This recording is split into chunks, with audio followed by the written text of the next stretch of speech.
In NX 2512, it has satisfied the user requirement that a circle can be created out of cylinder geometry. In the past, you had to select an edge, which must have been a circle, to be able to create a circle feature, and had to create an offset from that specific circle in a certain direction to be able to measure it. But in some cases where the edge of the cylinder was not a circle, it was particularly difficult to create these circle features. And to help this problem, we have created a new option, which is creating a circle by a cylinder feature.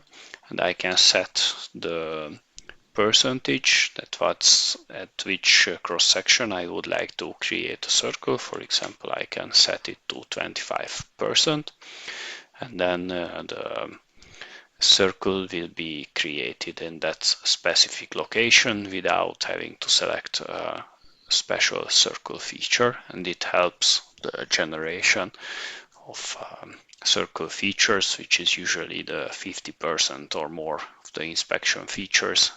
So it's a very efficient way to increase the throughput of CMM inspection programming.